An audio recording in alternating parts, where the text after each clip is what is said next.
अल्लाहु अकबर, अल्लाहु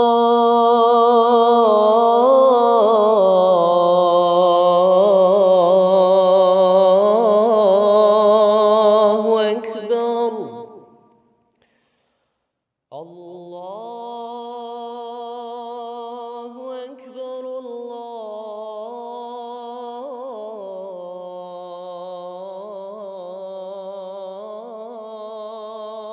अकबर।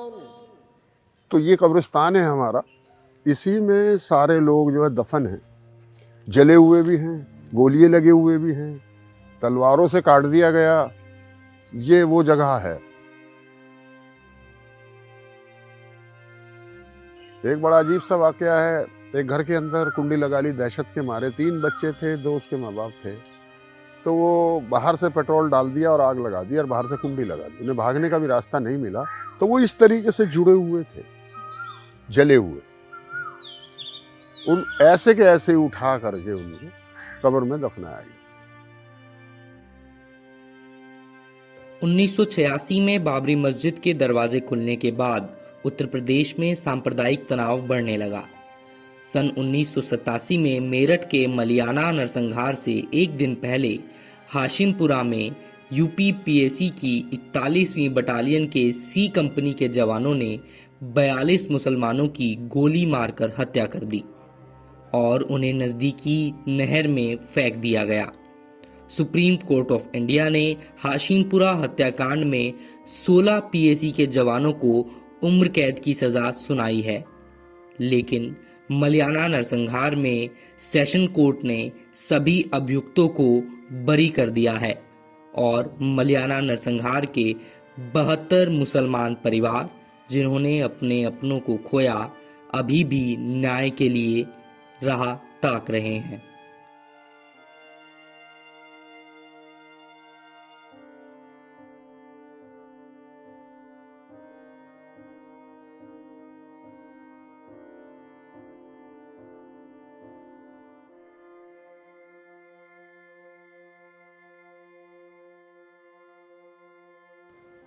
फिर नींद नहीं आती। अब जैसे अब आप आए हैं, अब नींद नहीं आ रही, कई दिन हो गए। अखबार वाले जो पूछते हैं, जो मैं बताता हूँ, परेशानी बढ़ती चली जाती है। अब जैसे आप बता रहे, दिल की धड़कनें बढ़ रही हैं, वही सारी चीजें सामने आ जाती हैं। कहीं कोई दंगे का नाम आता जब ये एकदम दिल में,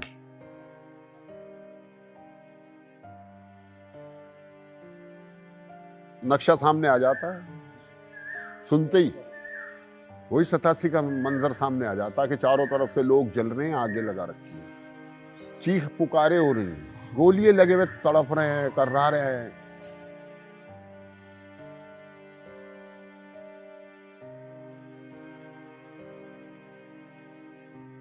इसमें गुलफाम है, मुदस्सिर है और अनवार हैं, ये सारे नाम लिखे हुए हैं इस पे, लेकिन अभी ये साफ नहीं। 35-36 साल पहली बात है, तो वो सब ऐसे हो गया।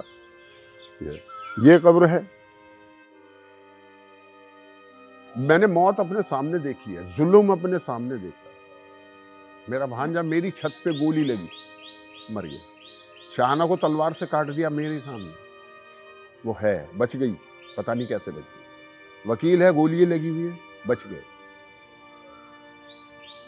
लाशें उठाई हैं हमने, यहाँ लाशें बिखरी पड़ी थी सर।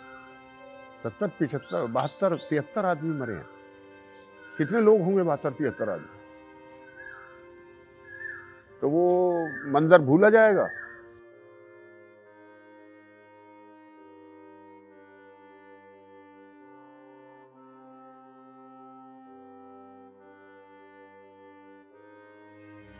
मेरठ में दंगे होते थे, कर्फ्यू था, यहां पुलिस फोर्सें आई,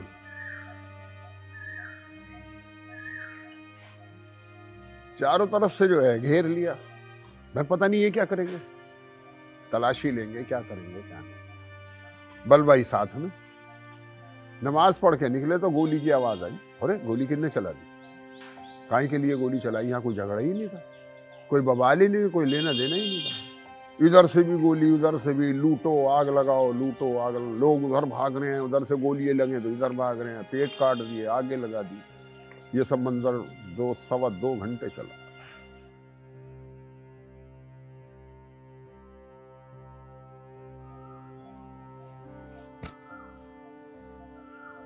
क्या, तब मैं क्या बताऊं आपको,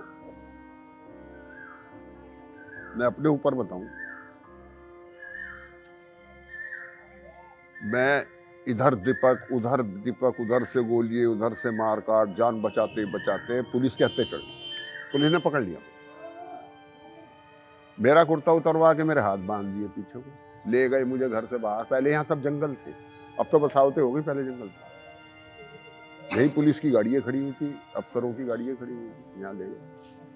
6-7 लड़कों को लाए जी पकड़ के, तो उसमें बहुत मार पिटाई करी हमारे साथ। ये मेरे पैर भी तोड़े भाई, पसलियाँ तोड़ दी, बहुत मारा। अब उसके बाद जो है ये हुआ कि इनको मार दो, इनको गोलियां मार दो। यहाँ तो फायरिंग हो ही रही थी, ये गोली मार दो। अब हम तो खूनम खून थे, बहुत बुरा हाल था, तो गोलियां मारने लगे। इत्तेफाक से एक डॉक्टर, वो सरदार थे, थानेदार, थाना टीबी नगर, दरोगा थे गिरेवाल, तो वो आ गए, जीप ले गए। उन्होंने देखा कि भाई ये तो हो रहा है, तो वो आगे खड़े हो। अब इनको जो कुछ करना आपने कर लिया। पीएससी वालों को बोले, अफसरान को, अब कुछ नहीं होने दूंगा। उन्होंने हमसे कहा कि मेरी जीप में भर जाओ तुम, तो हमें तो दम नहीं था उसमें, तो पैर तो टूटे पड़े थे तब।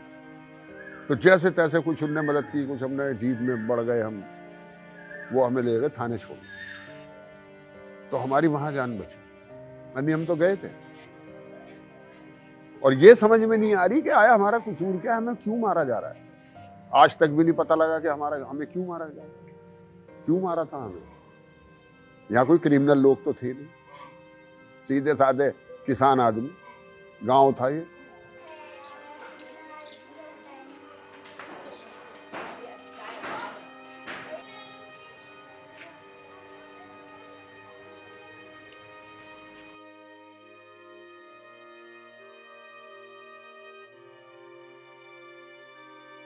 मेरा नाम है वकील अहमद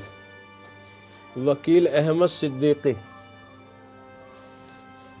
और मेरी उम्र है इस वक्त 61 साल। उस वक्त थी 25 साल। हम तो ये जब से रह रहे हैं, जब हमारी तो कई पीढ़ियां मलियाने में ही रहती हैं। कभी इतिहास में मैंने न बड़ों के बड़ों से सुना, न किसी से सुना कि यहाँ कभी हिंदू मुसलमान या कभी आपस में कभी लड़ाई हुई है, कभी नहीं हुई। अब सवाल उठता है कि अब क्यों हुई जी। अब ये लड़ाई नहीं हुई, ये दो संप्रदाय के बीच में झगड़ा नहीं हुआ, ये दो संप्रदाय के बीच में झगड़ा था नहीं, कराया गया। इसका एग्जाम्पल है कि अगर आप यहाँ हिंदू मुस्लिम के बीच में कोई बात होती तो उससे पहले भी कभी होती या उसके बाद भी कभी होती। 36 साल में हिंदू मुसलमान की आपस में यहाँ कोई बात नहीं है अब भी।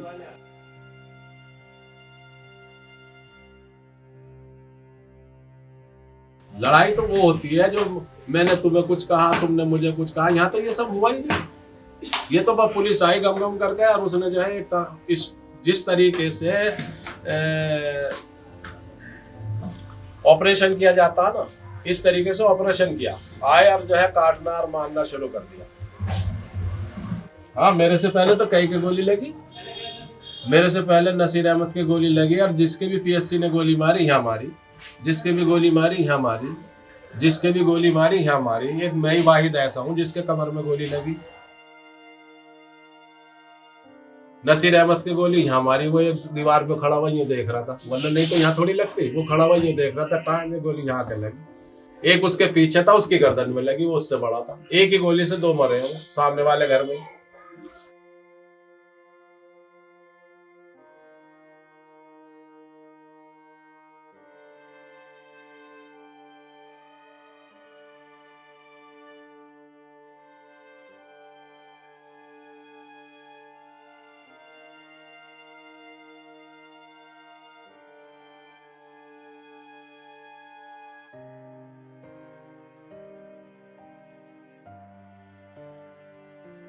दुकान मेरी ये थी, रेलवे रोड पर लक्की टेलर। ये 21 तारीख में लुट गई थी। 21 तारीख में 21 मई 1987 को ये लूट ली गई थी। ये रेलवे रोड थाने की स्लिप की कॉपी है और इसका भी कुछ नहीं मिला आज तक। और कौन किसने लूटी, क्या हुआ, पुलिस ने इसकी कोई इंक्वायरी और कोई कुछ नहीं किया। ये वो मेडिकल का छुट्टी कार्ड है जो कि मैं 23 मई, ये देखिए इस पे लिखा होगा 23 मई 1987 और 20 जून 1987 को मेरी छुट्टी हुई। मेरे 2 गोली लगी हुई है।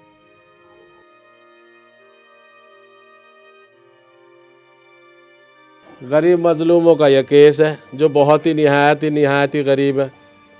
कोई इसमें कोई सरमाएदार ज़मींदार मरने वाले वो तो है नहीं। इसमें तो बहुत ही मजलूम लोग हैं जो कि अगर सुबह को कमाने नहीं जाएं तो शाम को साथ खाना भी नहीं मिला।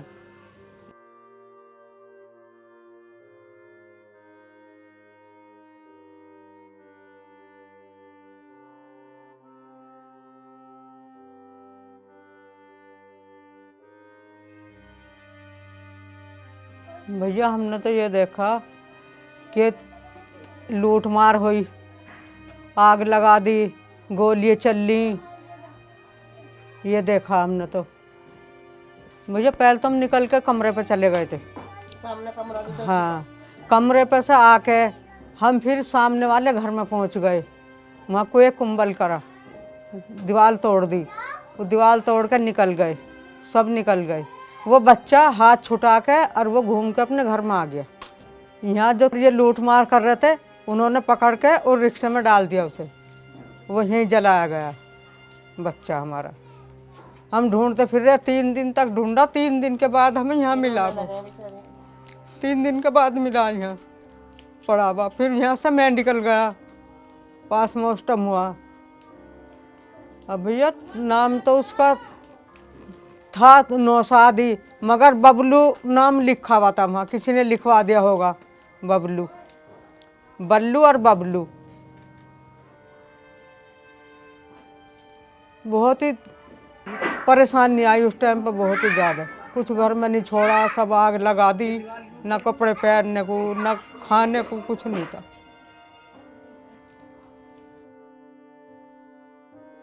पता ना कै साल का था, कै साल का नहीं, इतना बड़ा था। 5-6 साल का तो वो था, 5-6 साल का होगा। और अब 36-35 साल ये होने को आ रही। अब तुम ये जोड़ो कितने साल का हो जाता अब तक। हमारे सजा से छोटा ही तो था।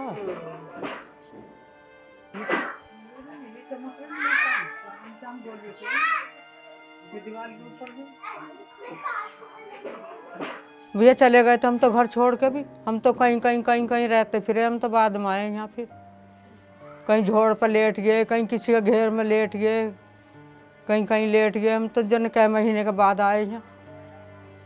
डर लगा था। यहाँ नीम था एक बहुत बड़ा, वो भी जला दिया था। घरों की छतें निकल के जल गई थी, गिर गई थी सब।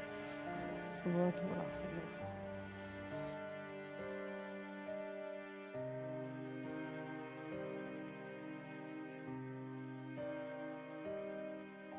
आंटी अभी कोर्ट ने जो मुजरिम थे पीसी के जवान, उन सबको बाइज्जत बरी कर दिया है। कुछ दिन पहले ही जो आया है फैसला। क्यों करा गया बरी? बरी तो होने नहीं चाहिए, तो उन्हें तो सजा मिलनी चाहिए थी। इतना जुल्म ढाया उन्होंने, इतना बुरा का हाल करा, तो उन्हें तो सजा मिलनी चाहिए थी। बरी तो होने का कुछ वो ही नहीं।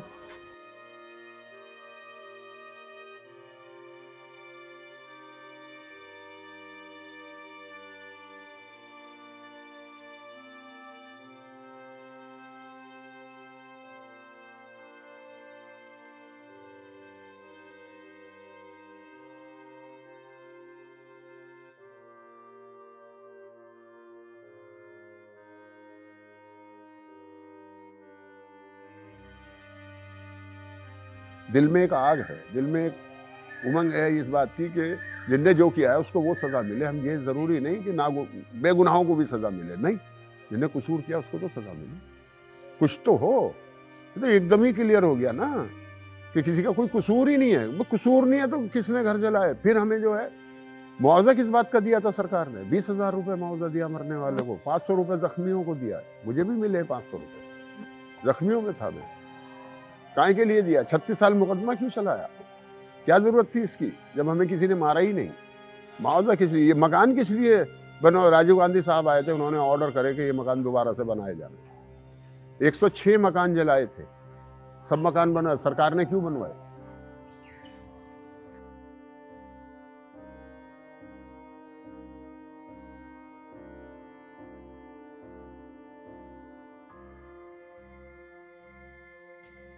बहुत दुख हुआ, बहुत तकलीफ हुई। 36 साल से मैं कचहरी के चक्कर काट रहा हूँ, मेहनत कर रहा हूँ, जितना मुझसे हुआ किया, और जो दंगाई थे, बलवाई थे, उनको बरी कर दिया गया।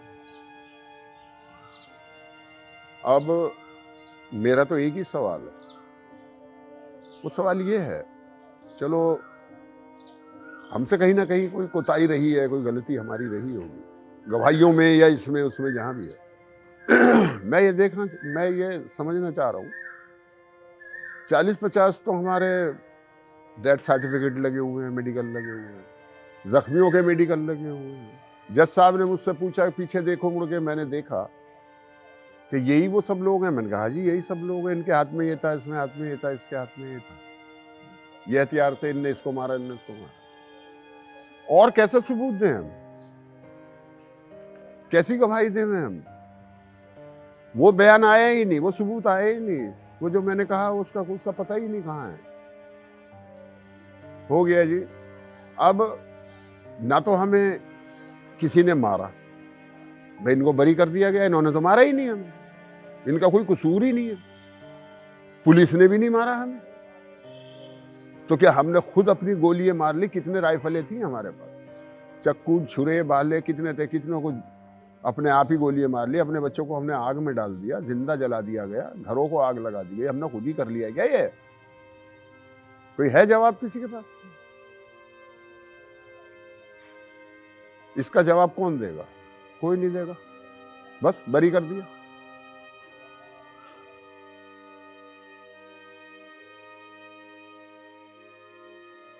पीड़ित परिवारों और उनके वकीलों का कहना है कि इस मामले में इन्वेस्टिगेशन के दौरान एविडेंसेस को ठीक तरीके से एग्जामिन नहीं किया गया।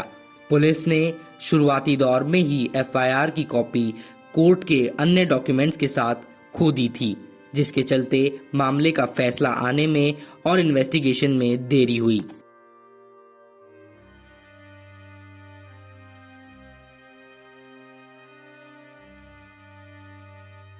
आप ये देखिए कि इसमें 100 से ज़्यादा कैजुअल्टीज़ हैं, लोग मरे हैं।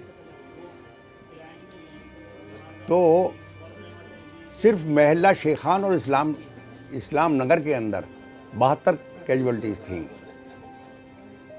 तो हमें कहना सिर्फ ये है, हम इसको इसलिए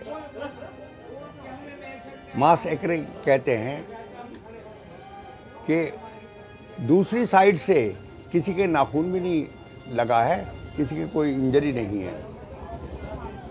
भाई मुस्लिम है कि वो मर गए हैं, और जिन लोगों जो हमलावर थे किसी के खराश भी नहीं है, तो क्यों फिर इसको हम न कहें कि कत्ले आम था? ये चार्ज वॉज फ्रेम्ड ऑन 23/10/2008। अरे आफ्टर 20 ईयर्स 20 साल लग गए सिर्फ चार्ज बनने में। और उसकी वजह सुनिए, वजह ये भी थी, एक तो वजह ये थी कि as many as 91 person were as accuse. एक तारीख पर सपोज 5 मुलजिम नहीं आए, बाकी आए, तो अब 4 तो सबके साथ जॉइंटली बनेगा ना, तारीख लगी नहीं हुई। ऐसे अगली तारीख पर और 10 आदमी बीमार हो गए, नहीं आए मुलजिम। इस तरह भी तारीखें ली गई। दूसरी बात ये कि जिस अदालत में ये केस भेजा गया वो वैकेंट पड़ी है, वहाँ जज ही नहीं है कोई।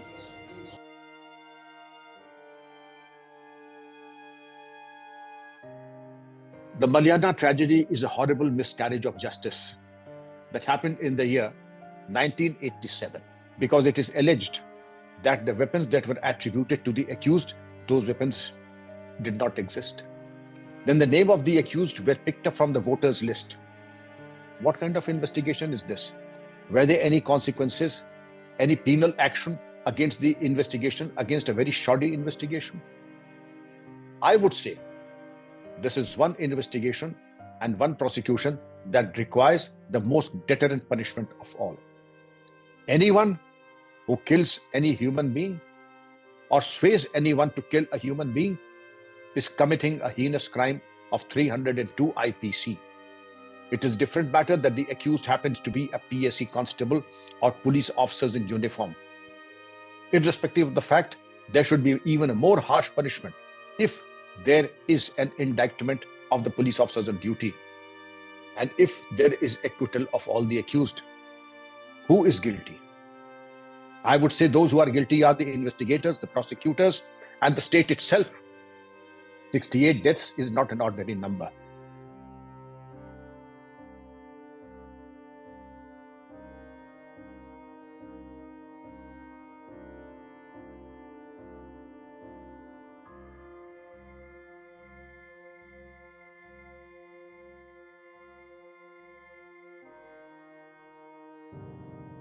ये दरअसल यहाँ हिंदू मुस्लिम दंगा नहीं हुआ, न यहाँ कभी हुआ था और न उसके बाद कभी हुआ।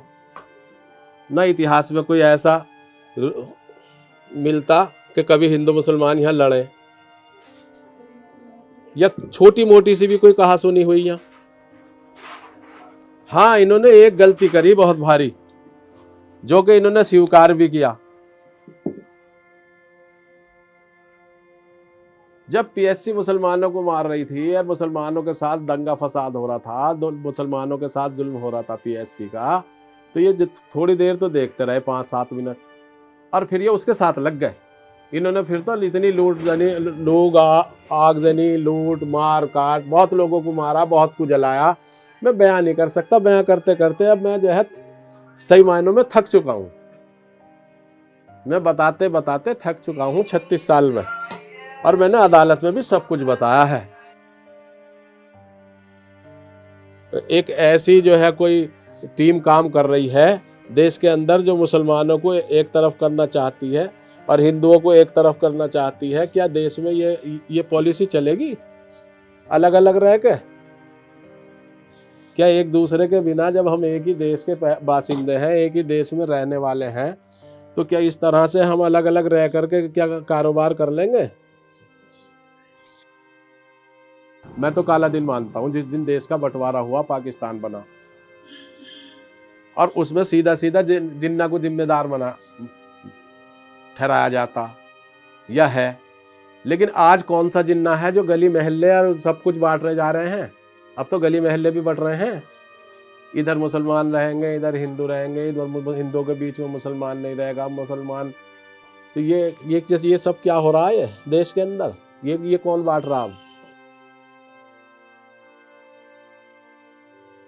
तो हम तो जो है 36 साल पहले मर गए थे। ये तो हमने लुभाव में और फ्री में या गिफ्ट में ये बाकी ज़िंदगी जी ली। 36 साल के करीब जो ये ज़िंदगी बची जी है, तो हमें तो ये गिफ्ट में मिली। सारे में भाई मेरी मदद नहीं हुई, मेरी मदद है। मैं हर तरीके से बहुत कमज़ोर हूँ, मैं हर तरीके से कमज़ोर हूँ, मेरी मदद नहीं हो पाई।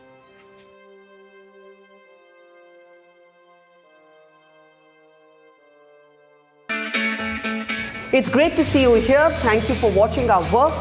If you haven't subscribed yet, don't forget to click the bell icon and subscribe to Mojo Story and support independent, robust journalism.